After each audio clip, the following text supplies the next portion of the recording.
Let's go now to Fox 17's Dana Chickless. She's live in the newsroom now with more on how people and local organizations are responding to those controversial tweets. Dana. Janice, the president's move today is polarizing. There's no doubt about that. And it comes just about 13 months after the Obama administration lifted the ban that allows all people who are transgender to openly serve in our military. Tweets again rocking the country. Sent initially 9 minutes apart, President Trump writing the military, quote, cannot be burdened with the tremendous medical costs and disruption that transgender in the military would entail, end quote.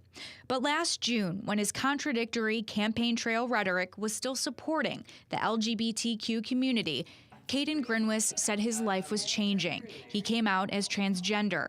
It's been awesome just to be able to be myself and not have to hide behind anything.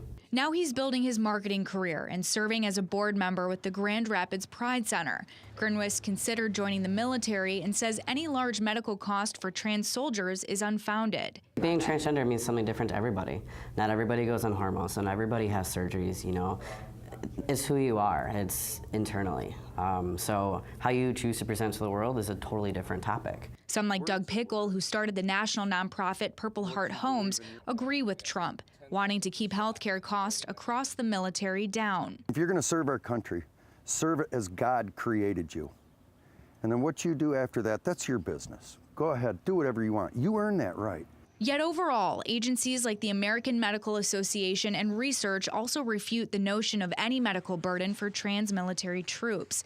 Specifically, the current Department of Defense transgender policy cites the RAND Corporation research it commissioned in 2016, estimating as many as 11,000 trans military actively serving and in the reserves. It also states any increase in active health care costs to be only 0.04 to 0.13%. If someone is willing to fight and die for this country, we owe it to them to pay for their health care. The ACLU of Michigan senior staff attorney Miriam Ackerman says this ban is flat-out discrimination. It'll be fought in court. By firing people who have been serving honorably, putting their lives on the line for this country, that's where the cost comes in. You're going to be throwing away all of that experience, all of that talent, simply because you're afraid of the LGBT community. That's discrimination, and it's also very expensive discrimination. Meanwhile, lawmakers across the political spectrum stand against Trump.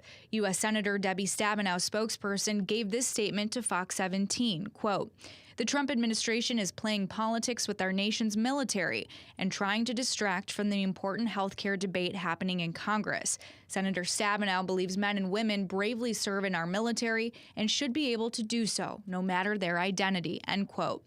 As for Grinwis, he says this isn't so much about medical expense as it is humanity. We're all just people, right? I mean, I had the same dreams as you, you know, as they fit myself, but, you know, I want to be successful in my career, I want to have a family, and that's no different than anybody else, just like it's no different than somebody else with diabetes, you know? I mean, we're all in this together.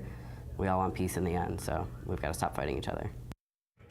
Powerful statements from across the board today, many still questioning the legality of this proposed military ban. But one thing is for certain, when you talk to lawmakers, leaders of local advocacy organizations, this will be fought out in court. It may be a long process, but it will be in court. And as we talk with agencies like the ACLU of Michigan, they are asking to speak with people directly. They have a call to action right now, asking to speak with anyone who is trans, who is serving in our military, their family members, or anyone who is considering joining the military but now being forced away, to call their office. We'll have that number on fox17online.com. For now, we're in the newsroom. Dana Chickless, Fox 17 News.